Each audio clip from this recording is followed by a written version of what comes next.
Multibagger म्हणजे काय?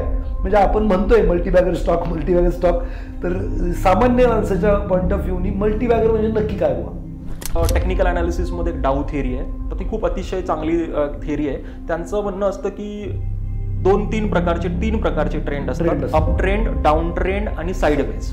So multibagger हा तुम्हाला नेहमी अप ट्रेंड मध्ये मिळेल. बरं, हे मल्टीबॅगर आता शोधायचे बरोबर.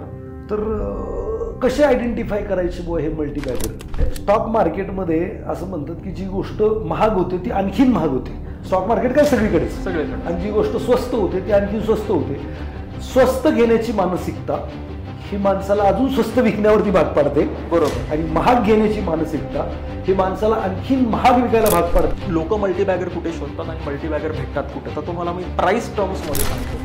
इथून मागच्या 10 वर्षापूर्वी 20 वर्षापूर्वी कोणते सेक्टर होते जे मल्टीबॅगर झाले? ओके. आणि इथून पुढे पुढच्या 10-20 वर्षात कोणते सेक्टर आहेत ज्याच्यावरती माझ्या ऑडियन्सने आपल्या ऑडियन्सनी लक्ष द्यावं?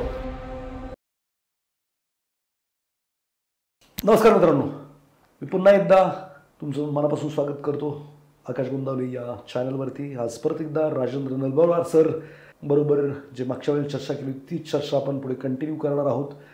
कशा पद्धतीने स्टॉक मार्केटमध्ये मल्टीबॅगर स्टॉक शोधले पाहिजेत, काय काय त्याच्यामध्ये कॅरेक्टरिस्टिक असतात, काय काय वैशिष्ट्य असतात, स्मॉल कॅपमध्ये मल्टीबॅगर बनतील, मिड कॅपमध्ये बनतील, लार्ज कॅपमध्ये बनतील, काय काय पॅरामीटर आपण चेक केले पाहिजेत मल्टीबॅगर स्टॉक शोधण्यासाठी, अशा विविध विषयावरती आजचा हा डिस्कशन असणार आहे.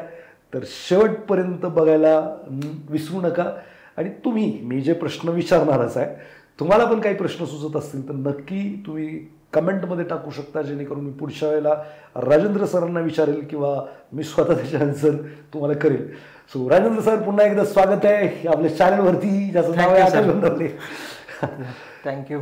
हे खूप छान आपण कन्सेप्ट काढला की आपण दोघं जण मिळून चर्चा करूयात. तर याच्यामध्ये सगळ्यात पहिला माझा प्रश्न आहे की मल्टीबॅगर म्हणजे काय? म्हणजे आपण म्हणतोय मल्टीबॅगर स्टॉक, तर सामान्य माणसाच्या पॉईंट ऑफ व्ह्यूनी मल्टीबॅगर म्हणजे नक्की काय हुआ? चांगला क्वेश्चन आहे सर. आपल्या कोर्सचं नाव पण आहे the art of spotting multibagger. बऱ्याच जणांना हा प्रश्न पडतो की मल्टीबॅगर म्हणजे काय, तर आपण तिथूनच सुरुवात करूया. तर मल्टीबॅगर स्टॉक म्हणजे काही पटीत वाढणारा, म्हणजे आज 100 रुपयाचा असेल, 200, 500, 1000, 2 पट, 5 पट, 10 पट, असे जे स्टॉक्स तुमचे पटीत वाढतात. कारण की असं म्हणलं जातं की stock market is a place for multiplication. इथे गेम हा मल्टिप्लिकेशनचा आहे. लोक पर्सेंटेज शोधायला येतात, ऍड करायला येतात, पण हे मल्टिप्लिकेशनचा गेम आहे खऱ्या अर्थानं. आणि मग तुम्हाला असे स्टॉक शोधता आले आणि पोर्टफोलिओमध्ये ठेवता आले तर खऱ्या अर्थाने तुमची जी वेल्थ आहे ती पटीत वाढते. आता मल्टीबॅगर म्हणजे दुप्पट होणे एवढंच नाहीये, लिमिटेड नाहीये. हा, कारण कसं आहे, दुप्पट तर एफडी मध्ये पण पैसे होतात, पण त्याला 10 वर्ष लागतात. मग तुमचा तिथे रिटर्न 7%चा बनतो. मग तुम्ही एफडीला मल्टीबॅगर म्हणाल का? Not really. कारण की 10 वर्षात दुप्पट होणारे पैसे हे मल्टीबॅगर नाही म्हणू शकत. तर डेफिनेशन अशी आहे की ऍटलीस्ट 25-30% पेक्षा जास्त तुमचा ग्रोथ रेट पाहिजे अॅन्युअली, तर त्याला तुम्ही मल्टीबॅगर खऱ्या अर्थाने म्हणू शकता. समजा एखादा स्टॉक आहे तो 2 वर्षात डबल होतोय, ह्याचा अर्थ तो 36%चा अॅन्युअल ग्रोथ रेट देतोय. 3 वर्षात डबल होतोय म्हणजे 24%चा अॅन्युअल रिटर्न देतोय तो तुम्हाला, ऍव्हरेज अॅन्युअल, ज्याला आपण CAGR असं म्हणतो. सो थोडक्यामध्ये काय की ऍटलीस्ट 25-30%च्या स्पीडने वाढणारे स्टॉक्स मल्टीबॅगर म्हणू शकतो. आता यामध्ये असा अर्थ नाही आहे की डबल होणारा स्टॉक मल्टीबॅगर. एखादा स्टॉक आहे ज्याने तुम्हाला 6 महिन्यामध्ये 50% रिटर्न दिले आणि तुम्ही एक्झिट घेतली, दॅट इज ऑल्सो मल्टीबॅगर. जर तो 6 महिन्याचा पिरियड कन्सिडर करता तर 100% रिटर्न झाले. हा, 50% रिटर्न 6 महिन्यात म्हणजे तो एक मल्टीबॅगर केलं तर आपण 100%. किंवा एखादा स्टॉक तुम्ही 5 वर्ष ठेवला आणि 6 पट बनवले, 7 पट बनवले, तो पण मल्टीबॅगर आहे. सो एनिथिंग ज्याच्यामध्ये तुमचा जो ग्रोथ रेट आहे, इन्व्हेस्टमेंटचे जे रिटर्न आहे, ROI, जर त्याला आपण अॅन्युअलाइज टर्म्समध्ये कॅल्क्युलेट केला आणि तो 25-30% अबोव्ह असेल तर त्याला आपण मल्टीबॅगर असं म्हणू शकतो. सो आपल्याकडे कित्येक सारे असे स्टॉक्स आहेत आपल्या एंटायर पोर्टफोलिओमध्ये किंवा एंटायर इन्व्हेस्टिंग जर्नीमध्ये की ते खूप वेळा मल्टिपल टाइम्स वाढलेत मार्केटमध्ये. सो याला आपण मल्टीबॅगर असं म्हणतो. मग बरं, हे मल्टीबॅगर आता शोधायचेत, बरोबर, तर कसे आयडेंटिफाय करायचे बुवा हे मल्टीबॅगर? ओके, हा खूप छान क्वेश्चन आहे. पहिल्यांदा तर मल्टीबॅगरचं एक तुम्हाला सांगतो की तो आपण शोधू नाही शकत. कारण की कुठल्या स्टॉकच्या समोर लिहिलेलं नाही की हा मल्टीबॅगर होणार आहे. बरोबर. मल्टीबॅगर तुम्हाला भेटून जातो. शोधणे आणि भेटणे यातला मी तुम्हाला एक फरक सांगतो. एक छोटी स्टोरी की फॉर एक्झाम्पल आता जसं आपल्या लाईफमध्ये स्कूल डेज पासून आपण जॉब करतो, बिझनेस करतो, तोपर्यंत खूप सारे व्यक्ती आपल्या सहवासात येतात किंवा ज्यांच्याशी आपली ओळख होते, पण सगळेच आपले फ्रेंड्स बनत नाहीत किंवा बेस्ट फ्रेंड बनत नाहीत. कदाचित आपण 1000, 1500 लोकांशी संपर्कात येतो, पण आपले काही 2-5च लोक असे बनतात की ज्यांच्यासोबत आपली खास चांगली मैत्री होते. तसंच पोर्टफोलिओमध्ये असतं की खूप सारे स्टॉक्स तुमच्या पोर्टफोलिओमध्ये येऊन जातात आणि जे कायमस्वरूपी राहतात किंवा लॉंगेस्ट टाइम राहतात आणि ते रिटर्न जनरेट करून देतात, ते तुमचे मल्टीबॅगर बनतात. सो डे 1ला तुम्ही जेव्हा एखादा स्टॉक पोर्टफोलिओमध्ये ऍड करताय किंवा विचार करताय, त्यावेळेस कधीही माहिती नसतं की तो मल्टीबॅगर होऊ शकतो का. ते तर पुढे झाल्यावरती कळतं.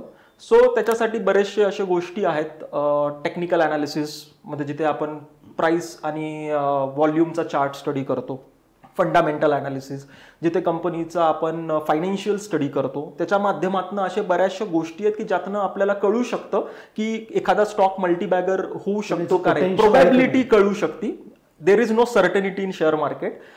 फक्त प्रोबॅबिलिटी असते की तुम्हाला प्रोबॅबिलिटी कळेल मग काय गोष्टी आहेत काय नाही आहेत. आता याच्यामध्ये जर एकदम सिम्पल लँग्वेजमध्ये सांगायचं असेल की लोक मल्टीबॅगर कुठे शोधतात आणि मल्टीबॅगर भेटतात कुठे, तर तुम्हाला मी प्राइस टर्म्समध्ये सांगतो. एक्झाम्पल काय असतं सर की लोक कुठे शोधतात की जो स्टॉक 100 रुपयाचा 10 रुपये होतो, त्यांना वाटतं परंतु 100 येस, तर ते 10 रुपयाच्या स्टॉक्सला मल्टीबॅगर होण्याच्या उद्देशाने घेतात. त्यांना वाटतं की हा 10 रुपयाला घेतला की वाढणार. येस, ही त्यांची एक चुकीची मानसिकता आणि समजूत आहे. आणि मग याच्यामध्ये काय प्रॉब्लेम होतो की ज्यावेळेस तो 100 वरून 10 रुपयाला एखादा स्टॉक आला असेल, तो 10 रुपयाचा स्टॉक मध्ये तो 5 रुपये होऊ शकतो आणि 1 रुपये, आणि मग तो म्हणतो की मी तर इकडे मल्टीबॅगर रिटर्न कमवायला आलो होतो. सो मल्टीबॅगर रिटर्न कमवायचे असतील तर तुम्ही असा स्टॉक बघितला पाहिजे जो ऑलरेडी डबल झालेला आहे. राईट. 100चा स्टॉक ऑलरेडी 200ला आलाय, त्याला तुम्ही पोटेन्शियल मल्टीबॅगर म्हणून बघू शकता. कारण की जो 100चा 500, 1000 जाणार आहे त्याची सुरुवात 200 पासूनच तर जायला लागेल. एक्झॅक्टली. तर त्यामुळं एक जस्ट स्टार्टेड जर्नी. की जो 10 पट ज्याला वाढायचंय, समजा 100चा स्टॉक 1000 रुपये होऊ शकतो फ्युचरमध्ये, 2000 होऊ शकतो, त्याला तुम्ही 200ला घेतला, 400ला घेतला, still it can become multibagger.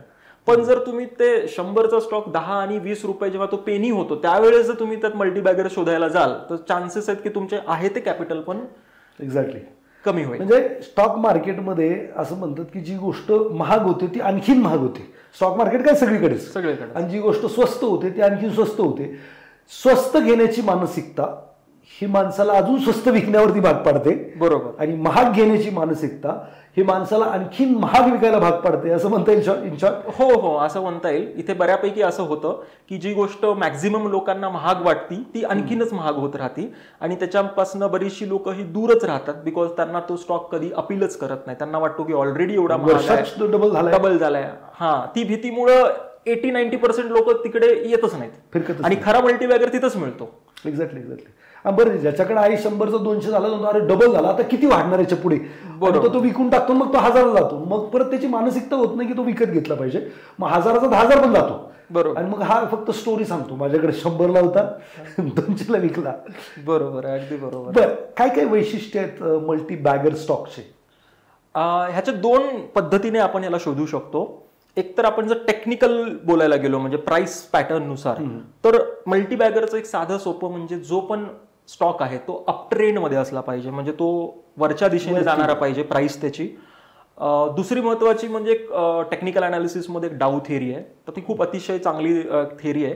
त्यांचं म्हणणं असतं की 3 प्रकारचे ट्रेंड असतात, अप ट्रेंड, डाऊन ट्रेंड आणि साईड वेज. सो मल्टीबॅगर हा तुम्हाला नेहमी अप ट्रेंड मध्ये मिळेल. पहिली गोष्ट. अप ट्रेंड मध्ये काय असतं की एक हायर टॉप आणि हायर बॉटम हे प्राइसचं एक कॅरेक्टरिस्टिक्स असतं. म्हणजे स्टॉक वर जातो, करेक्शन मध्ये थोडा खाली येतो, परत वर जातो. जेव्हा वर जातो आधीचा हाय तोडून आणखीन वर जातो आणि परत खाली येतो, आधीच्या बॉटमच्या वरती बॉटम बनवतो. त्याला technically higher tops higher bottom pattern असं म्हणतात. तर जो stock higher top higher bottom pattern बनवत आहे कंटिन्युअसली, तर तो मल्टीबॅगर होण्याची प्रोबॅबिलिटी आहे जर टेक्निकली पाहायला गेलो. राईट. लॉंग टर्म मध्ये जर तुम्ही चार्ट ओपन केला तर तुम्हाला असं आढळून येईल की मोस्ट ऑफ द जे मल्टी बॅगर स्टॉक्स झालेत त्याच्यामध्ये तुम्हाला एक मल्टी इयर अप ट्रेंड दिसलाय.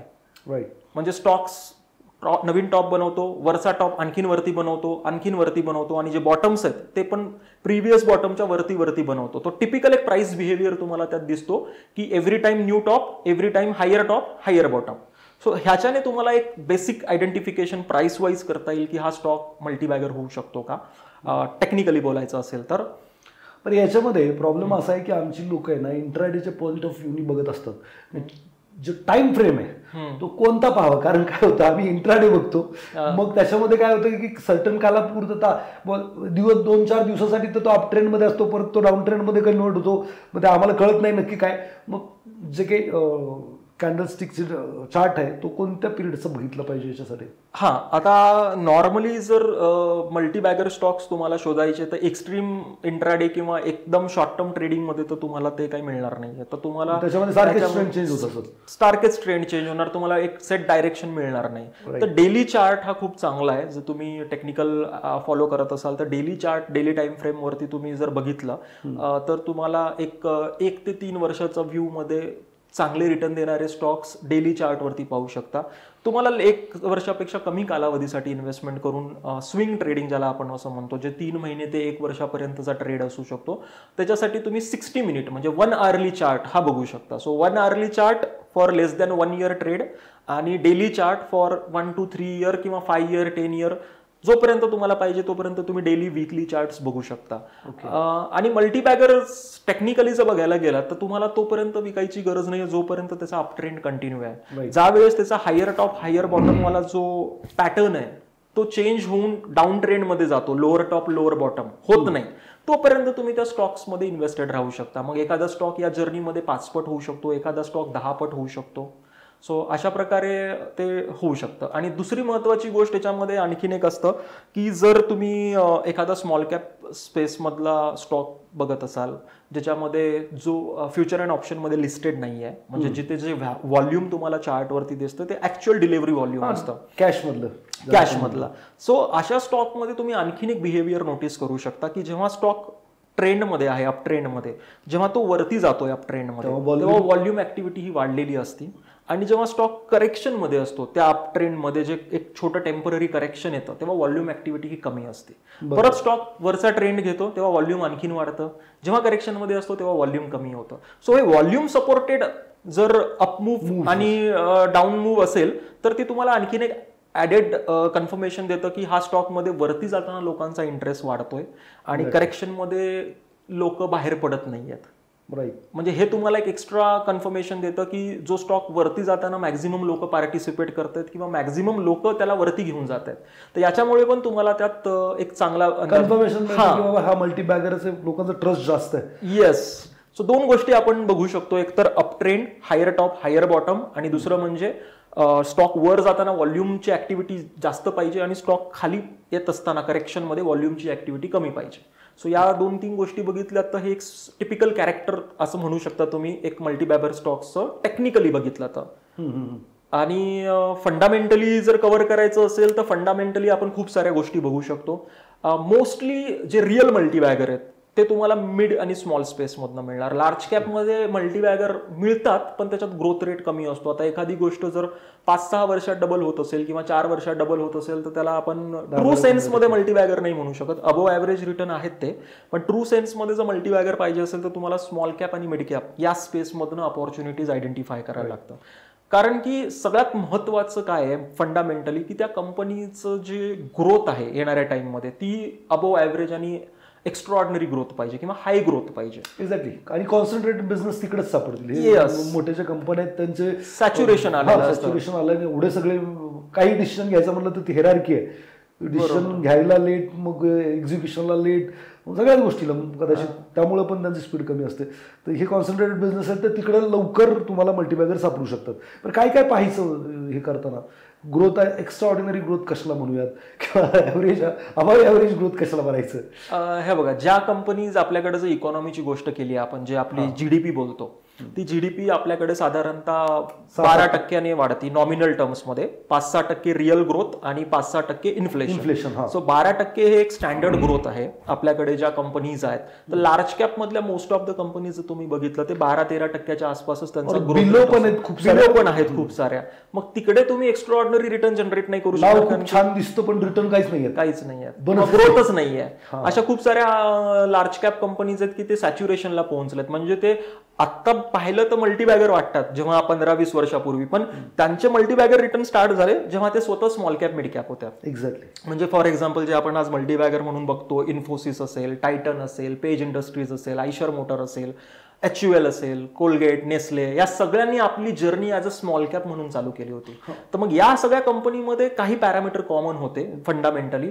एक तर ह्या स्मॉल कॅप होत्या, ह्यांच्यामध्ये एक्स्ट्राऑर्डिनरी ग्रोथ होती इनिशियल फेजेसमध्ये, म्हणजे 20%, 25%. त्यांच्याकडे सेक्टरची लिडरशिप होती. म्हणजे ज्या पण रिस्पेक्टिव्ह सेक्टरमध्ये ते काम करत होते, सेक्टरची त्या लिडरशिप त्यांच्याकडे होती. हा एक खूप महत्वाचा पॉईंट होता. त्यांचे जे कन्सिस्टंट रिव्हेन्यू ग्रोथ होती, म्हणजे सेल्स जो आहे, सेक्युलर ग्रोथ ज्याला म्हणतो आपण, इयर ऑन इयर त्यांच्या बिझनेसमध्ये जे सेल्स ग्रोथ आहे ती वाढत होती. त्यांचे जे मार्जिन्स आहेत, म्हणजे बिझनेसमध्ये आपण मार्जिन प्रॉफिट मार्जिन, ते कन्सिस्टंट होते किंवा रायझिंग होते. त्यामुळे प्रॉफिट ग्रोथ पण सेल्स ग्रोथ पेक्षा जास्त वाढायची किंवा सेल्स ग्रोथ एवढी कंटिन्यू वाढायची. तर ह्या सगळ्या पॅरामीटर आपल्याला तिकडे पाहायला मिळायचं. दुसरी महत्वाची गोष्ट म्हणजे कुठलाही बिझनेस ग्रो करण्यासाठी सगळ्यात इम्पॉर्टंट असतो की त्याला चालवणारा मॅनेजमेंट. मग तो पॅशनेट मॅनेजमेंट पाहिजे. मग त्या मॅनेजमेंटचा त्या सेक्टरमधला एक्सपिरियन्स, त्यांचा ट्रॅक रेकॉर्ड, त्यांचे ॲस्पिरेशन, या सगळ्या गोष्टी तुम्ही मॅनेजमेंटच्या पॉईंट ऑफ व्ह्यूने बघू शकता. त्याच्यात क्वालिटेटिव्ह अनालिसिस असं म्हणतात फंडामेंटली. सो मॅनेजमेंटमध्ये बोर्ड ऑफ डायरेक्टरमध्ये कोण आहेत, त्यांचा एज्युकेशनल बॅकग्राऊंड, प्रोफेशनल बॅकग्राऊंड, या सगळ्या गोष्टी. सेक्टरल लिडरशिप आपण बोललोय, ग्रोथ आपण बोललोय, रिटर्न रेशोज म्हणजे रिटर्न ऑन इक्विटी आणि रिटर्न ऑन कॅपिटल एम्प्लॉईड हे चांगले पाहिजेत. चांगले म्हणजे मोर दॅन 15% वगैरे मिनिमम. तर रिटर्न ऑन इक्विटी काय इम्पॉर्टंट आहे, कारण की मी थोडक्यात रिटर्न ऑन इक्विटीबद्दल 1 मिनिट सांगतो की रिटर्न ऑन इक्विटी म्हणजे की तुम्ही एखाद्या बिझनेसमध्ये जेवढं कॅपिटल लावताय त्याच्यावरती तुम्ही किती नेट प्रॉफिट जनरेट करताय. एक्झाम्पल, एका बिझनेसमध्ये तुम्ही 1000 करोड रुपये लावले आणि त्या बिझनेसमधनं तुम्ही एका वर्षाला 100 करोड रुपये कमवले, तर 100 करोड भागिले 1000 करोड म्हणजे 10% तुमचा रिटर्न ऑन इक्विटी आहे. सो जे मल्टीबॅगर स्टॉक होतात त्याच्यात जनरली असं बघितलंय की रिटर्न ऑन इक्विटी हायर साईडला असतो, more than 15%. So return on equity higher साईडला असेल तर खूप चांगलं. डेट हा रिझनेबल असावा. खूप हेवी डेटवाल्या कंपन्यांना पुढे जाऊन जेव्हा बिझनेसची सायकल टर्न होती किंवा इकॉनॉमीमध्ये डाऊन टर्न येतो त्यावेळेस त्यांना स्ट्रगल होतो किंवा प्रॉब्लेम होतात. त्यामुळे reasonable debt to equity ratio,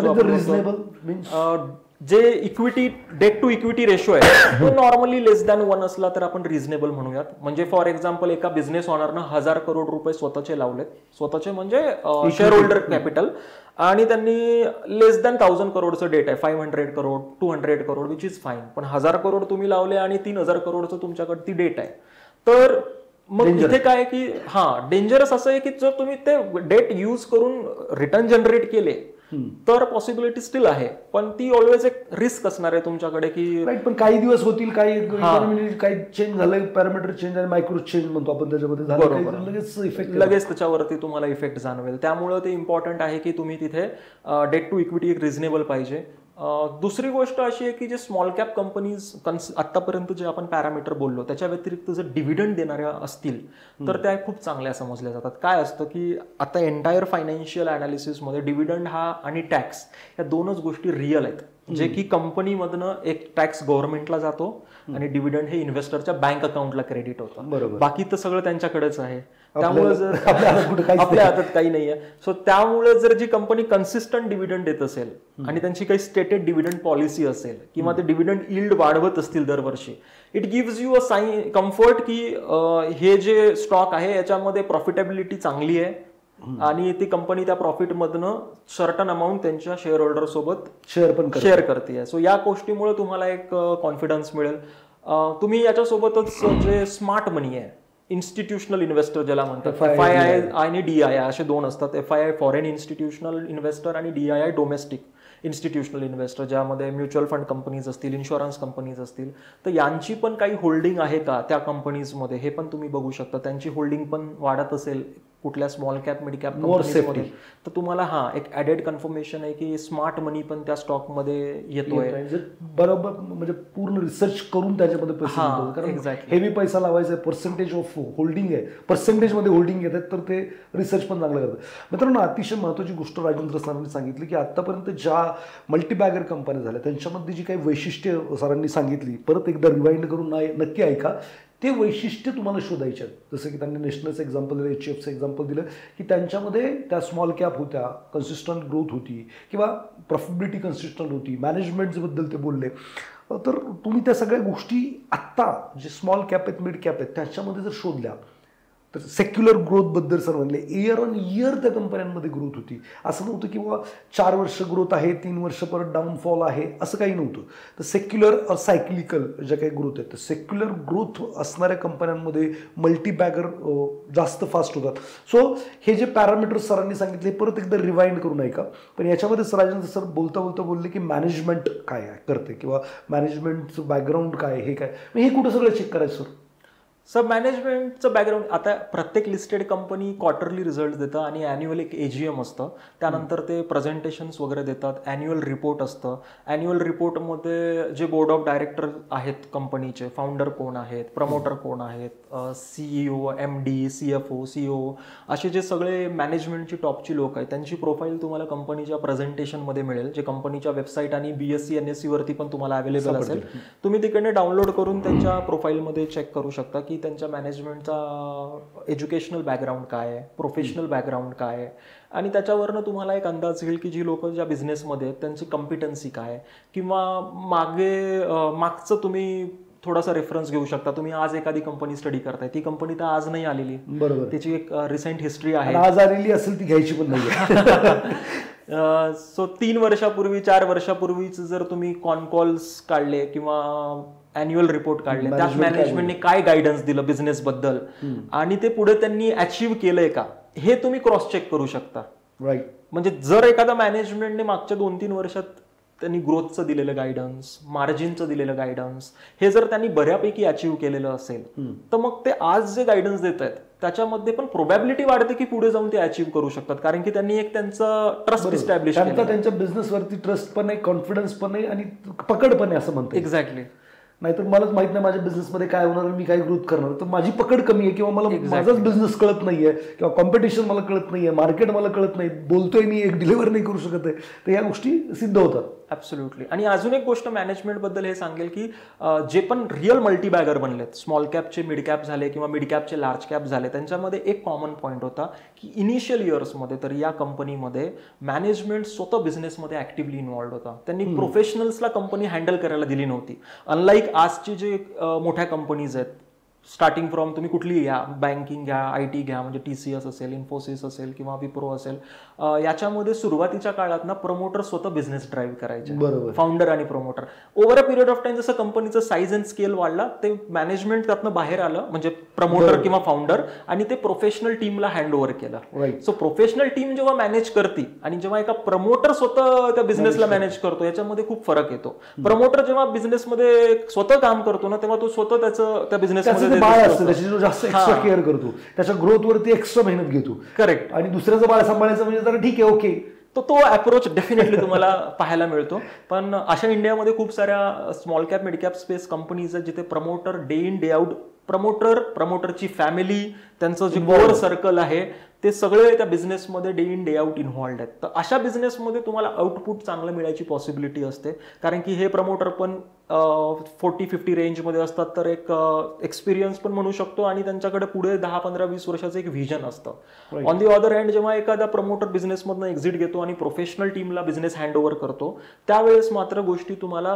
थोड्याशा मॅच्युअर्ड पॅशनेटेड नाहीयेत, ते प्रोफेशनल आहेत, त्यांना काही प्रोफेशनल जे काही काम सांगितलं तेवढंच डिलिव्हर. तो डिफरन्स तुम्हाला नक्कीच मॅनेजमेंटमध्ये बघतो. तर तुम्ही ही गोष्ट बघू शकता की मॅनेजमेंट स्वतः बिझनेस रन करतोय का. मॅनेजमेंट म्हणण्यापेक्षा त्या बिझनेसचा प्रमोटर, ओनर स्वतः बिझनेस रन करत असेल तर बेस्ट. जसं की आता आपण आपलं बाळ आहे, आपल्याला फायनान्शियल लिटरसी किंवा हे फायनान्शियल एज्युकेशन किंवा स्टॉक मार्केट, आपण स्वतः मालक आहे, आपल्याला ते स्वतः ग्रो करायचं आहे. बरोबर. म्हणजे aggressively we are participating doing conversation आणि काही नवीन पद्धतीने आपण लोकांपर्यंत पोहोचू शकतो. आपण अग्रेसिव्ह, पण कदाचित पुढची पिढी तेवढी अग्रेसिव्ह असेल नाही नसेल माहीत नाही. आपण ग्रोथ बद्दल पॅशनेटेड आहोत. बरं, बोलता बोलता सरांनी बऱ्याचशा गोष्टी क्लिअर केल्या. मॅनेजमेंटमध्ये झालं, त्याच्यानंतर त्यांनी अतिशय महत्त्वाची गोष्ट सांगितली की सेल्स ग्रोथ. तुम्हाला GDP प्लस इन्फ्लेशन जेवढं ग्रो करतंय भारतात त्याच्यापेक्षा ॲडिशनल ग्रोथ असली पाहिजे, प्रॉफिट ग्रोथ असली पाहिजे. त्यावर ROE ROC बद्दल सरांनी सांगितलं. डेटबद्दल सांगितलं की बुवा तुम्ही 1% और लेस इक्विटी रेशो असला पाहिजे, डेट इक्विटी रेशो असला पाहिजे. असे हे जे काही पॅरामीटर्स, अजून काय पॅरामीटर्स बघितले पाहिजेत त्याच्याबरोबर. अजून एक सांगितलं होतं की इंटेलिजंट मनी, FIDI सुद्धा तिकडे जर स्टेक घेत आहे, वाढवत आहे, तर कन्व्हिक्शन आपलं वाढवायला मदत होईल, की कन्फर्मेशन की तुम्ही करताय ती योग्य करताय. सो याच्या व्यतिरिक्त अजून काही चेक केलं पाहिजे? हो सर, हे फंडामेंटल जे आपण आता पाहायला सांगितलं हे मोस्टली ना पास्ट डेटा आहे. म्हणजे हे तुम्हाला कंपनीचं पूर्ण पास्ट सांगतोय. बरोबर. आणि पास्टच बघून रिटर्न नाही जनरेट होत. पास्ट हा तुम्हाला कंपनीचा ट्रॅक रेकॉर्ड सांगतोय. म्हणजे एखादा क्रिकेटच्या लँग्वेजमध्ये एखादा बॅट्समन आहे, जर त्याच्या मागच्या 3 वर्षामध्ये त्याने जेवढे मॅचेस खेळले तेव्हा खूप छान रन काढलेत, खूप बेस्ट ॲव्हरेज आहे, पण इट डझंट गॅरंटी की तो पुढे पण तसंच करेल. जर तो एज वाईज रिटायरमेंटच्या जवळ पोहोचला असेल आणि तुम्ही त्याचे मागचे 4-5 वर्षाचे रेकॉर्ड्स बघून डिसाईड करत असाल की हा पुढे पण कंटिन्यू असा खेळेल, तर थोडा प्रॉब्लेम होऊ शकतो. सो तुम्हाला फंडामेंटल एक one part of the game आहे. दुसरा म्हणजे त्याची स्टोरी. फंडामेंटल आणि स्टोरी या दोघाला कंबाईन करून तुम्हाला कळायला लागेल की तो मल्टीबॅगर होऊ शकतो का. फंडामेंटल इज व्हेरी इम्पॉर्टंट, जो तुम्हाला कंपनीचं पूर्ण पास्ट बद्दल आयडिया देतोय. आता स्टोरी काय? स्टोरी म्हणजे या कंपनीचं फ्युचर काय, किंवा जी कंपनी ज्या सेक्टरमध्ये काम करतीये तो सेक्टर सनराईज आहे का डाऊन साईडला जाणार आहे, ते पण बघणं फार गरजेचं आहे. समजा अशी कंपनी आहे की ती आता सगळ्या पॅरामीटरवरती खूप चांगली आहे, पण येणाऱ्या काळामध्ये समजा त्या कंपनीचं सेक्टर चांगला करणार नसेल किंवा आउटडेट व्हायची शक्यता असेल, तर मात्र त्या सेक्टरमधली कंपनी काही तुम्हाला उपयोगी ठरणार नाही. तर त्यामुळे ती स्टोरी असणं फार गरजेचं आहे की कुठले असे सेक्टर्स आहेत की जे पुढे जाऊन पुढचे 5 वर्ष 10 वर्ष तुम्हाला कन्सिस्टंट हाय ग्रोथ देऊ शकतात. मग त्या सेक्टरमध्ये हे क्वालिटी असणारे स्टॉक्स. माझा पुढचा प्रश्न हा आहे की इथून मागच्या 10 वर्षापूर्वी 20 वर्षापूर्वी कोणते सेक्टर होते जे मल्टीबॅगर झाले, ओके, आणि इथून पुढे पुढच्या 10-20 वर्षात कोणते सेक्टर आहेत ज्याच्यावरती माझ्या ऑडियन्सनी आपल्या ऑडियन्सनी लक्ष ठेवावं? ओके, खूपच चांगला प्रश्न आहे हा. जसं की आपण आता इंडियन स्टॉक मार्केटमध्ये मागच्या जर 10-15 वर्षाचा हिस्ट्री स्टडी केला तर असं लक्षात येईल की मोस्ट जे मल्टीबॅगर आहेत ते 3 सेक्टरमध्ये आपल्याला मॅक्झिमम मिळालेले आहेत. त्याच्यामध्ये पहिला सेक्टर आहे IT, इन्फॉर्मेशन टेक्नॉलॉजी, बिकॉज ते एक फ्री कॅश फ्लो बिझनेस होते, लेस कॅपिटल इंटेन्सिव्ह. इंडियामध्ये US आणि युरोपमधनं खूप सारे प्रोजेक्ट्स मिळायचे, तर IT कंपनीजना कन्सिस्टंट सेक्युलर ग्रोथ मिळालेली, त्यामुळे ते मल्टीबॅगर झाले. बँकिंग, इंडियामध्ये बँकिंग अंडर पेनिट्रेटेड होता, त्यामुळं खूप साऱ्या बँक्स ह्या मल्टीबॅगर झाल्या मागच्या 15 वर्षात 20 वर्षात. बँकमध्ये तुम्ही NBFC पण कन्सिडर करू शकता. आणि थर्ड, कन्झ्युमर स्टॉक्स. कन्झ्युमरमध्ये FMCG जे कंपनीज असतील लाईक कोलगेट, नेस्ले, HUL याच्यासारखे, Asian Paint, consumer company. So या सगळ्या कंपनीज तुम्हाला लास्ट 15 वर्षात मल्टीबॅगर. तर या सेक्टरमधल्या मोस्ट ऑफ द कंपनीज आज लार्ज कॅप झालेल्या आहेत. बरोबर. ते मागे 15 वर्षापूर्वी जर घेतल्या असत्या तर आज तुम्ही ते मल्टीबॅगर रिटर्न कमवले असते, पण आज त्या मोस्टली लार्ज कॅप आहेत. आता त्यांची इथनं पुढची ग्रोथ जी आहे ती GDPच्या बरोबरची असणार आहे. 10-12% टाईप ग्रोथ तुम्हाला या सगळ्या कंपनीमध्ये मिळू शकते, थोडंसं स्टॅबिलिटी मिळू शकते. पण यातनं जे मल्टीबॅगर म्हणतो आपण 25-30% पैसे 5-6 वर्षांनी डबल झालेले चालत असतील तर या गुड कंपनीज की तुम्हाला एक पोर्टफोलिओमध्ये अशा कंपनीज तुम्ही ठेवू शकता. जसं बँकिंग सेक्टरमध्ये HDFC आहे, NBFC मध्ये बजाज फायनान्स आहे, बँकिंगमध्ये आणखीन कोटक महिंद्रा आहे, किंवा ICICI बँक आहे. अगोदरच सांगतो, हे जे स्टॉकची नावं घेतली जात आहेत हे स्टॉक तुम्ही घेऊ नका, आणि घेतले तर ते तुमच्या रिस्कवरती घ्या. हे फक्त आणि फक्त स्टडी पर्पज आहे. नाहीतर तुम्ही सांगाल की बाबा तुम्हीच सांगितले होते तुमच्या एका टॉकमध्ये हे स्टॉक, तर पर्टिक्युलर स्टॉक हे घेण्याचं रेकमेंडेशन नाहीये. स्टडी करा मग घ्या. सो आपण सेक्टर बद्दल सांगा. सेक्टर बघितले असे, इथून पुढचे सांगा. तर आता इथून पुढे आपल्याला काय बघायला लागेल की कुठले असे सेक्टर आहे ज्याच्यामध्ये तुम्हाला एक्स्ट्रा ऑर्डिनरी सेक्टरमध्ये ग्रोथ. सगळ्यात महत्वाचं सेक्टर काय आहे सर? कारण की एखादी कंपनी 25-30% ग्रो होऊ शकते जेव्हा त्याचा सेक्टर 15-20% ग्रो होतोय. राईट. जर सेक्टरचीच ग्रोथ 10-12% असेल तर कंपनीला 25-30% ग्रो करणं हे डिफिकल्ट आहे. राईट. त्यामुळे सेक्टर राईट आयडेंटिफाय करणं नेक्स्ट मल्टीबॅगरसाठी खूप महत्वाचं आहे. तर याच्यामध्ये आता हे ट्रॅडिशनल जे कंपनीज आहेत, आता फॉर एक्झाम्पल आपण IT कंपनीचा रेफरन्स घेतला होता. आता इथनं पुढे IT स्पेसमधनं मल्टीबॅगर मिळू शकतील का? तर हो, पण ट्रॅडिशनल IT कंपनीज मल्टीबॅगर व्हायची शक्यता कमी आहे. कुठल्या IT कंपनीज जे आर्टिफिशियल इंटेलिजन्सचं काम एआयचं काम करतात, जे युनिक टेक्नॉलॉजी घेऊन येत आहेत, नवीन बिझनेस मॉडेल घेऊन येत आहेत, नवीन आयडियाज घेऊन येत आहेत, इनोव्हेटिव्ह काहीतरी, तर त्यांच्यामध्ये तुम्हाला ती मल्टीबॅगर अपॉर्च्युनिटीज मिळू शकतात. कारण की आता चेंज झालंय. खूप साऱ्या अशा कंपनीज आहेत जे मोबाईल मार्केटिंग, मोबाईल ऍडव्हर्टायझिंग मध्ये आहेत, ऍप बिझनेसमध्ये आहेत, किंवा अशा बऱ्याचशा कंपनी आहेत जे प्लॅटफॉर्मला ॲज अ बिझनेस म्हणून यूज करतात. जर एक्झाम्पलमध्ये आपण बघितलं तर झोमॅटो जर कंपनी बघितलं तर ती एक टेक्नॉलॉजी कंपनी आहे. त्यांनी एक प्लॅटफॉर्म बनवला आणि तिकडनं सगळा बिझनेस रन करतात. आता उबर आपल्याकडं, ओला, उबेर ज्या कंपनी आहेत त्या पण एक प्लॅटफॉर्म बिझनेस आहेत. सो हे पण एक टेक्नॉलॉजी कंपनी आहेत, पण त्यांनी पूर्ण एका बिझनेसचं डायमेन्शन चेंज केलं आणि त्यांना प्लॅटफॉर्मवर आणलंय. सो अशा इनोव्हेटिव्ह बिझनेस मॉडेलवाल्या ज्या कंपनीज आहेत, ट्रॅडिशनल IT कंपनीज नाहीत, तर ह्या मल्टीबॅगर होऊ शकतात. कन्झ्युमर जे आपण बोललो की मागच्या 15 वर्षापूर्वी जे FMCG कंपनीज होत्या त्या मल्टीबॅगर झाल्या. म्हणजे त्यातल्यात ब्रिटानिया असेल, HUL असेल, नेस्ले असेल किंवा कोलगेट असेल, तर ह्या सगळ्या कंपनी बेसिक कन्झम्पशन रिलेटेड होत्या. कारण की 15 वर्षापूर्वी जी आपली स्टेज ऑफ इकॉनॉमी होती तेव्हा लोकांना या ब्रँडेड गोष्टीमध्ये पेनिट्रेशन नव्हतं, पण आज या फुल्ली पेनिट्रेटेड झालेले आहेत. बरोबर. तर आता तुम्हाला कन्झम्पशन मध्ये प्रीमियमायझेशन थीम बघायला लागेल. म्हणजे लोक बेसिकच्या वरती गेलेत. तसं एक साधं उदाहरण देईल की फॉर एक्झाम्पल आज कुठल्या अशा कन्झ्युमरमध्ये गोष्टी आहेत जे अंडर पेनिट्रेटेड आहेत, तर त्यात मोस्टली खाण्यापिण्याच्या गोष्टी नाही आहेत. फॉर एक्झाम्पल एसी आज पण अंडर पेनिट्रेटेड आहे, तो कन्झ्युमर सेगमेंटमध्ये येतो. मग तशी कंपनी जर तुम्ही बघितली तर ती फ्युचर आता पूर्ण पेनिट्रेट झालंय ना, डिस्क्रिशनरीकडे जायचं. हा, नॉन डिस्क्रेशनरीकडे जायचं, किंवा त्याला कन्झ्युमर ड्युरेबल असं म्हणतात. राईट. कन्झ्युमर ड्युरेबल किंवा डिस्क्रेशनरी, जिथे चॉईस आहे, कंपल्शन नाही आहे. आता एसी लावणं is not a compulsion, it's a choice. मग असे बरेचसे कन्झ्युमर बिझनेस आहेत जे लोकांचं इन्कम वाढल्यामुळे, लोकांचं ऍस्पिरेशन वाढल्यामुळे त्यांची अफोर्डेबिलिटी वाढली आहे. मग त्यामध्ये एसी असेल, टुरिझम रिलेटेड, ट्रॅव्हल रिलेटेड काही कंपनीज, विमानाने जायचं ऑप्शन आहे, म्हणजे गेलंच पाहिजे जरुरी नाही, जायचं मी बसनी पण जाऊ शकतो. Yes, exactly. तर या सगळ्या कंपनीज तुम्हाला आयडेंटिफाय करायला लागतील की जे फ्युचरमध्ये कन्सिस्टंट, कारण की या सगळ्या कंपनींचा ग्रोथ रेट खूप चांगला असेल. कारण की याच्यामध्ये आता सुरुवात झालेली आहे कन्झ्युमर स्पेसमध्ये. आता बँकिंगमध्ये जे ट्रॅडिशनल बँक मल्टीबॅगर झाल्या होत्या, इथून पुढे एक फिनटेक कंपनीज आहेत ज्या मल्टीबॅगर व्हायची जास्त टेक्नॉलॉजी. त्यांनी काय केलंय ना की सगळा बिझनेस जो आहे फायनान्सचा तो एका ऍप थ्रू आणलाय.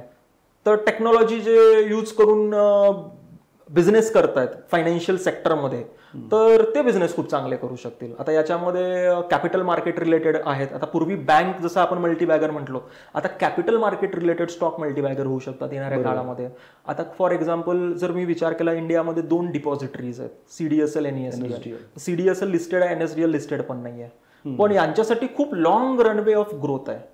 कारण की आताही डीमॅट अकाउंट जस्ट स्टार्टेड आहे. मग यांच्यामध्ये तुम्हाला तो मल्टीबॅगर रिटर्न्स मिळू शकतात. म्हणजे एक सेगमेंट सांगितलं. आता कॅपिटल मार्केटमध्ये भरपूर आहे, डिपॉझिटरी आहे, स्टॉक एक्सचेंजेस आहेत, येस, किंवा स्टॉक ब्रोकर पण आहेत, वेल्थ मॅनेजमेंट कंपनीज आहेत, ब्रोकिंग कंपनीज आहेत, ऍसेट मॅनेजमेंट कंपनीज आहेत. तर असं तुम्हाला खूप एक कॅपिटल मार्केटमध्ये बऱ्याचशा अशा कंपनीज मिळतील. आता अर्लियर जे बँकेला बेनिफिट होता 15 वर्षापूर्वी अंडर पेनेट्रेशनचा किंवा हाय ग्रोथचा, तो सगळा बेनिफिट आता या सेगमेंटला आहे. राईट. मग या सेगमेंटमधनं तुम्ही जर ते क्वालिटी असलेले स्टॉक आयडेंटिफाय केले तर तुम्ही पोटेन्शियल मल्टीबॅगर आयडेंटिफाय करू शकता. हे झालं हे सेक्टर्स. याच्या व्यतिरिक्त आणखीन काही सेक्टर्स आहेत जसं की हेल्थ केअर आणि डायग्नोस्टिक. आता अवेअरनेस वाढत चाललंय. हेल्थ केअर आणि डायग्नोस्टिक्समध्ये काय आहे की याच्यामध्ये जर तुम्ही बघितलं तर हॉस्पिटल, आपण लास्ट व्हिडिओमध्ये पण बोललो की आपल्याकडे हेल्थ केअर टुरिझम हा कॉन्सेप्ट पॉप्युलर होत चाललाय. खूप सारे फॉरेनचे लोक आपल्याकडे अफोर्डेबल कॉस्टमध्ये हेल्थ केअर ट्रीटमेंट घेत आहेत, तर त्यांना बेनिफिट आहे. फार्मा कंपनीज, खूप सारे नवीन नवीन डिसिजेस येत आहेत. तर ज्या ज्या नवीन कंपनीज पेटेंटेड काम करतील, R&D करून खूप चांगल्या प्रकारे काम करतील, तर त्यांना पण खूप चांगला स्कोप आहे.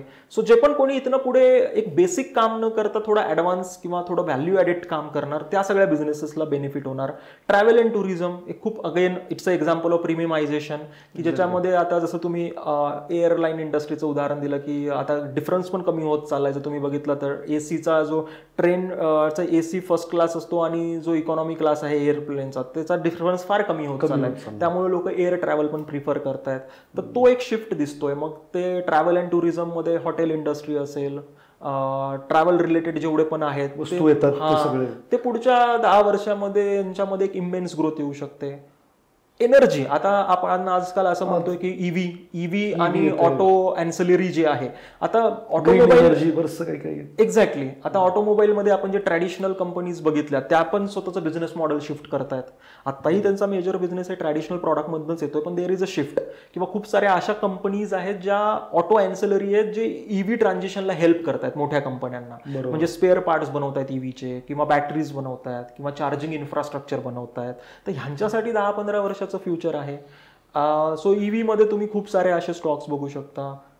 त्यानंतर आपण ट्रॅडिशनल जे आपले एनर्जी रिसोर्सेस आहेत त्याच्यापासून आपण नॅचरल रिसोर्सेसकडे चाललोय, शिफ्ट होतोय, ज्याच्यामध्ये सोलार एनर्जी असेल, विंड एनर्जी असेल. तर पॉवर सेक्टरमध्ये पण खूप सारे रिफॉर्म्स होत आहेत. तर तो पण एक इंटरेस्टिंग थीम आहे. आता काय झालं की आपण सगळं टेक्नॉलॉजी बघतोय, आपण म्हणतोय की उद्याला AI येणार, रोबोट्स येणार, ईव्ही कार्स येणार. सगळ्यांमध्ये एक कॉमन फॅक्टर आहे, पॉवर, बॅटरी. सगळं काय बॅटरीवरती चालणार ना, सगळं. मग त्याला एवढं पॉवर लागणार, तर ते कुठून येणार?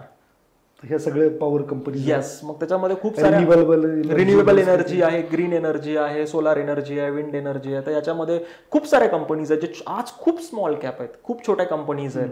जसं की कंपनी आता जर तुम्ही पॉवर अँसिलरी कंपनी म्हणू आपण, जे पॉवर सेक्टरच्या सपोर्टिंग कंपनी असतात, जसं की ट्रान्सफॉर्मर अँड रेक्टिफायर बनवणारी कंपनी आहे, त्यांना इतकी ह्यूज डिमांड आहे आता की त्यांचा ऑर्डर फ्लो त्यांच्या रेव्हेन्यूच्या 3x 5x 5 टाइम्स कंपनीच्या अॅन्युअल रेव्हेन्यूची ऑर्डर बुक कंपनीकडे आहे. हा, तर अशा बऱ्याचशा कंपनीज आहेत की म्हणजे अशा खूप एक्झाम्पल आहेत. तर मी असं म्हणतोय की यांना फ्युचर पोटेन्शियल खूप जास्त आहे. तर या सगळ्या सेक्टरवरती तुम्ही लक्ष देऊ शकता. इन शॉर्ट हे सगळे सेक्टर हे सेक्युलर ग्रोथ मध्ये जातील असं तुम्हाला म्हणायचं आहे का? सेक्युलर याच्यामध्ये ग्रोथ असेल पुढचे 10-15 वर्ष, इयर ऑन इयर वाढतच जातील. हो, मोस्ट ऑफ द सेक्टर जे आता आपण डिस्कस केले याच्यामध्ये आहे. डेफिनेटली आता थोडासा काळ बदललाय की टेक्नॉलॉजी कुठलाही बिझनेस डिस्टर्ब करू शकते. तर आपण असं गॅरंटेड नाही, आपल्याला मग ते पोर्टफोलिओ मॅनेज करताना सगळ्याच गोष्टीचा विचार करून हे नक्की बघायला लागेल की कुठला काही बिझनेस डिस्टर्ब होत असेल किंवा काही कॉम्पिटिशन येत असेल. तर ह्याच्यासाठी तुम्हाला आता आपण ज्या गोष्टी बोललो मल्टीबॅगरसाठी, एक गोष्ट तुम्ही इथनं पुढे प्रामुख्याने बघू शकता, जे आधी पण ऍप्लिकेबल आहे, ते म्हणजे एंट्री बॅरियर. जर एखादा बिझनेस तुम्ही इझिली कोणी येऊन कॉम्पिटिशन तुमचा बिझनेस खराब नको करायला, असं जो पण बिझनेस तुम्ही सिलेक्ट करताय पोटेन्शियल मल्टीबॅगर म्हणून, तो तुम्ही असा बघितला पाहिजे की तो एंट्री बॅरियर खूप असला पाहिजे, किंवा त्या कंपनीकडे काहीतरी मोट असला पाहिजे. जसं वॉरेन बफे म्हणायचे, मोट म्हणजे काहीतरी कॉम्पिटेटिव्ह ऍडव्हान्टेज इतरांकडे नाहीये, त्यांच्याकडे आहे. म्हणजे काही कंपनीकडे असेल की त्यांची ब्रँड व्हॅल्यू खूप स्ट्रॉंग झालेली असेल, तर लोकांना ब्रँड रिकॉल असतो. जसं आपण नेहमी म्हणतो झेरॉक्स कंपनी, ही कंपनीचं नाव आहे पण ते रिप्लेस झालं, बिस्लेरी असेल कंपनीचं नाव आहे, तर स्ट्रॉंग ब्रँड रिकॉल. झंडू बाम असेल, तर असं ब्रँड बनवलं, किंवा कोणाचं डिस्ट्रीब्युशन नेटवर्क खूप स्ट्रॉंग असेल त्याच्यामुळे बेनिफिट होतो. HUL असेल, मारुती सुझुकीचं डिस्ट्रीब्युशन नेटवर्क खूप चांगलं होतं. सो देर आर असं एक्झाम्पल की डिस्ट्रीब्युशन नेटवर्क आणि रीच असेल, किंवा लो कॉस्ट प्रोड्युसर असेल. आता सिमेंटमध्ये UltraTech is a lowest cost producer आणि पॅन इंडिया प्रेझेन्स आहे. काहीतरी त्यांच्याकडे ऍड ऑन पाहिजे, कॉम्पिटेटिव्ह ऍडव्हान्टेज पाहिजे. हा, सेक्टरल लिडरशिप पाहिजे, कॉम्पिटेटिव्ह ऍडव्हान्टेज पाहिजे, आणि एंट्री बॅरियर असेल तर खूपच चांगलं. म्हणजे कोणीही उद्याला येऊन, फॉर एक्झाम्पल एखादा रिसायकलिंग सेक्टर आहे, तर रिसायकलिंग सेक्टरमध्ये पण असे खूप सारे बिझनेसेस ज्यांना एंट्री बॅरियर आहे, कारण की त्यांनी जे येऊ शकत नाही किंवा आलं तर टिकू शकत नाही. हा, कारण की तो तेवढा एक्सपिरियन्स लागेल. जो नवीन क्लायंट त्यांना बिझनेस देणार आहे, तो 10-15-5 वर्षाचा तुमचं ऑपरेटिंग हिस्ट्री बघतो, आणि मग त्यानुसार तुम्हाला ऑर्डर्स मिळतात. मग अशा वेळेस तुम्हाला तो टेक्निकल नो हाऊ, किंवा फार्मामध्ये खूप सारे ड्रग्स पेटेंटेड असतात, जी कंपनी रिसर्च अँड डेव्हलपमेंटवरती करोडो रुपये स्पेंड करून काहीतरी शोधून काढतात, आणि मग त्याच्यानंतर ड्रग फॉर्म्युलेशन होतं. तर या केसमध्ये कोणीही नवीन प्लेअर येऊन उद्याला कॉम्पिटिशन नाही करू शकत. सो तुम्हाला हा पॉईंट पण बघणं खूप गरजेचं आहे की तो जो बिझनेस आहे त्याच्यात युनिक प्रपोजिशन काय आहे, किंवा कॉम्पिटेटिव्ह ऍडव्हान्टेज किंवा एंट्री बॅरियर आहे का. या सगळ्या गोष्टीसोबत तुम्ही या ऍड ऑन फॅक्टर्स ऍड केलं तर तुम्हाला आणखीन एक रिफाइंड मल्टीबॅगर मिळण्याची माझा असा प्रश्न आहे की आपल्याकडे काय कॉम्पिटिटिव्ह ॲडव्हान्टेज आहे? खूप सारे लोक शेअर मार्केटचा कोर्स घेतात, आपलं मोठ काय? तर डेफिनेटली आपल्या प्रोग्राममध्ये ना कॉम्पिटेटिव्ह ॲडव्हान्टेज जर म्हणायचं असेल तर आपण सगळ्यात पहिल्यांदा म्हणजे आपण नुसतं स्पेसिफिक जे यूट्यूबवरती किंवा इंटरनेटवरती अवेलेबल डेटा आहे तेवढंच नाही शिकवत. तर आपला USP प्रोग्रामचा आहे की आपण स्पेसिफिक शिकवतो की कुठे काय कधी कसं वापरायचं. आणि गेम तोच आहे सगळा की पोर्टफोलिओ मॅनेजमेंट कसा करायचा, सेक्टर कसे निवडायचे, स्टॉक्स कसे निवडायचे, एंट्री एक्झिट कसं करायचं, पोर्टफोलिओमध्ये स्टॉक्स किती पाहिजेत आणि वेटेज कसं द्यायचं, या सगळ्याच गोष्टी आपण याच्यामध्ये शिकवतो. सगळ्यात महत्त्वाचं मला असं वाटतं की लोक इंट्राडे फ्युचर ऑप्शन इन्स्टंट मनीच्या मागे लोकांना पळवत आहेत. बरोबर. आणि त्याच्यामध्ये नुकसानच जास्त होत आहे. सेबी पण म्हणताय, सगळंच म्हणताय. जिथं मला असं वाटतं की आपलं जे काही कॉम्पिटेटिव्ह ॲडव्हान्टेज आहे ते आपण इन्व्हेस्टिंग शिकवतोय, याच्यामध्ये नुकसान होण्याचा धोका माझ्या हिशोबाने तरी नाही आहे. बिकॉज ठीक आहे, 1-2 स्टॉकचं सिलेक्शन चुकू शकेल, पण बाकीचे स्टॉक त्याला तारून नेतील. बरोबर. ओव्हरऑल जे काही रिझल्ट आहे, ज्याला आपण बॉटम लाईन म्हणतो, ती पॉझिटिव्हच राहणार आहे. त्यामुळे पैसे जाण्याचे चान्सेस नाही आहेत. आपण जे काही सेक्युलर ग्रोथ आहे किंवा जे काही सेक्टर आहे, स्टोरी बनवायची कशी याच्यावरतीही बोलतो. नुसतंच कंपनी नाही तर स्टोरी पण काय कशी बनवली पाहिजे किंवा कशी असू शकते. त्याच्यानंतर स्पेसिफिक कोणत्या गोष्टी रायडर आहेत प्राईजच्या, कोणत्या गोष्टी प्राईज बनवतात ते पण शिकवतो. सो त्याच्यामुळे मला असं वाटतं की इन्व्हेस्टिंग शिकवणारे खूप कमी आहेत मार्केटमध्ये. बरोबर. आणि दोन्ही घेऊन, म्हणजे कोणीतरी फंडामेंटल अनालिसिस शिकवतं, कोणीतरी टेक्निकल अनालिसिस शिकवतं. आपण हे दोन्ही घेऊन दोन्हीला कसं पार्लर घ्यायचं. म्हणजे काल आपण डिस्कशन करताना असं म्हणतो किंवा फंडामेंटल अनालिसिस म्हणजे एक परफेक्ट पर्सन, ज्याच्यामध्ये सगळं काही आहे बाबा, एनर्जी आहे, म्हणजे जे काही माणसाच्या शरीरात पाहिजे, योग्य प्रमाण पाण्याचं आहे, सगळं काही फिट माणूस आहे एकदम, पण त्याला पळताच येत नाही. बरोबर आहे. पळता येत नाही तर तो फिट असून उपयोग नाही. मग फिट पण पाहिजे आणि पळता पण आलं पाहिजे. म्हणजे फंडामेंटल अनालिसिस म्हणजे तो पॅरामीटरमध्ये तो फिट बसतो का, आणि दुसरं म्हणजे प्राइसमध्ये तो कन्वर्ट करतोय का, त्याला पळता येतंय का, आणि पळता येतोय आणि फिट पण आहे असं जर माणूस घेतला, असं जर स्टॉक घेतला तर जास्त फास्ट आपण मल्टीबॅगर शोधू शकतो. तर फक्त फंडामेंटल नाही तर टेक्निकल, पळण्याची पण ताकद आहे. नुसताच एखादा पळतोय आणि फिट नाहीये, तो कधी पण गळून पडू शकतो. बरेचसे स्टॉक आहेत रिझल्टच खराब आहे, सेल्स ग्रोथ नाही, प्रॉफिट ग्रोथ नाही, नुसतीच प्राइस वाढते. का वाढते याचं कारणच सापडत नाही. बरोबर. हे मेजर अप, आणि लोकांना वाटतं वाढत चाललंय आणि मग लोक अडकतात. म्हणजे नुसतंच पळतोय, कधी पण गळून चक्कर येऊन पडू शकतो, असे स्टॉक पण नाही घेतले पाहिजे. सो याचं सगळ्यांचं बॅलन्स, म्हणजे हे सगळं शिकायचं असेल तर काय करायला लागेल आम्हाला? डेफिनेटली आपला आर्ट ऑफ स्पॉटिंग मल्टीबॅगर हा प्रोग्राम आहे. यामध्ये तुम्हाला या सगळ्या गोष्टी आपण जे डिस्कस केल्यात, इथे तर आपण एका छोट्याशा कमी वेळेत आपण या गोष्टी डिस्कस केल्या. तर इन डिटेल या गोष्टी प्रॅक्टिकली स्टॉक्सवरती पोर्टफोलिओ मॅनेज करताना कशा यूज करायच्या हे आपण बघू शकतो. एका 1 लाईनमध्ये सांगायचं म्हटलं तर मी असं म्हणेल की लर्न व्हाय बिफोर बाय. वाह, लर्न व्हाय बिफोर बाय. कारण की लोक माहितच नाही. लोक काय करतात, डीमॅट अकाउंट ओपन करतात, फ्रेंडने सांगितलंय, युट्यूबवरती बघितलंय, न्यूजपेपरमध्ये बघितलंय, किंवा टीव्ही बिझनेस चॅनलवरती रिकमेंड केलाय, बिझनेस चॅनल नाव कंपनी, ते बाय करतात पण त्यांना व्हायच क्लिअर नसतो. तर या प्रोग्राम मध्ये तुमचा व्हाय क्लिअर होईल आणि मग तुम्ही बाय करता. का विकत घेतोय, ह्या गोष्टी पॉझिटिव्ह आहेत फंडामेंटली, या गोष्टी पॉझिटिव्ह आहेत टेक्निकली. मग तुमचं कन्व्हिक्शन वाढेल आणि तुमची होल्डिंग कपॅसिटी पण वाढेल. कारण की तुमच्याकडे एक सिस्टम आहे, तुमच्याकडे एक प्रोसेस आहे, आणि तुम्ही ती सिस्टम आणि प्रोसेस फॉलो करून रिझल्टंट वे मध्ये पोर्टफोलिओ मॅनेज करताय. So learn why before you buy. So तो एक व्हाय क्लिअर होईल तुमचा, आणि ते क्लिअर झाल्याशिवाय तुम्ही पोटेन्शियल मल्टीबॅगर ठेवू नाही शकणार. कारण की जोपर्यंत तुम्हाला हे गोष्टी क्लिअर नसतील, टेक्निकल्स, फंडामेंटल, एखादा स्टॉक 100चा 200 गेला तर तुम्ही 100% वाढलाय म्हणून विकणारे लोक पण आहेत, पण त्याच्यामध्ये जर 300-500ला पोटेन्शियल असेल जायचं तर ते तुम्ही मिस कराल. एक्झॅक्टली. जसं तुम्ही मगाशी सांगितलं की वर्गात खूप सारे मित्र आहेत किंवा आतापर्यंत जीवनात खूप सारे लोक आले, 1000-2000 लोक आले, त्यातले 5-6 लोकच मित्र झाले, म्हणजे मल्टीबॅगर झाली, मल्टी इयर ते आपल्याबरोबर. तसं आपले पण बरेचशा लोकांचं इंट्रोडक्शन होतं. त्यातला कोणता मल्टीबॅगर होऊ शकतो, त्याचे काय पॅरामीटर, सिम्पटम्स होण्या अगोदर ते शोधता येऊ शकतं. आणि जर तसंच तो राहतोय तर तो त्याच्यावर फक्त राहायचा आहे. एक्झॅक्टली. दुसरी जर मोठ आपल्या बाबतीत सांगायची झाली तर अतिशय महत्त्वाची मोठ अजून एक आमच्या या क्लासची, ती म्हणजे आम्ही शिकवल्यानंतर तुम्हाला सोडून नाही देत. श्रीमंती किंवा स्टॉक मार्केटमध्ये वेल्थ क्रिएट करण्याची संधी प्रत्येकाला मिळते. आणि इन्व्हेस्टिंग म्हणजे जिथं धोका फार कमी आहे, पैसे लूज करण्याचा किंवा स्ट्रेस टेन्शन वाढण्याचा, अशा माध्यमातून जर तुम्ही गेलात तर निश्चितच तुमची वेल्थ खूप लवकरात लवकर तयार होऊ शकते. तुम्हाला अजूनही काही डाऊट शंका मार्केटबद्दल असतील किंवा आम्ही डिस्कशनमध्ये कोणते प्रश्न घेतले पाहिजे ते मागच्या व्हिडिओमध्ये पण सांगितलं होतं, या व्हिडिओमध्ये पण परत एकदा रिक्वेस्ट करते टाका. ज्या लोकांना इंटरेस्ट आहे प्लीज कृपया इंट्राडे फ्युचर ऑप्शनच्या नादी लागू नका. 93% पीपल आर लुझिंग मनी. आणि त्याचबरोबर फॉरेक्स मार्केट किंवा अजून पण 3%, 5%, 10% वाली जी लोकं भेटत आहेत, कृपया त्यांना हात जोडा. ही माझी हात जोडून विनंती आहे. असं काहीही नाही आहे. मागची 22 वर्ष झाली मी मार्केटमध्ये काम करतो आहे, मला कुठेही भेटलेलं नाही. हां, जेन्युइन वेनी इन्व्हेस्टिंग करून तुम्ही खूप चांगली वेल्थ क्रिएट करू शकता. त्याच्यासाठी योग्य नॉलेजची तुम्हाला गरज आहे आणि ते देण्यासाठी आम्ही हे जे काही प्रोग्राम घेतो आहे ते नक्की तुम्ही अटेंड करा.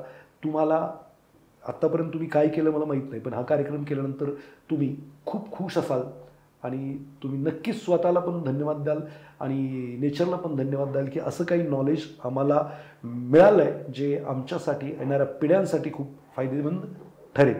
सो भेटूयात पुढच्या डिस्कशनच्या वेळेला. तोपर्यंत धन्यवाद.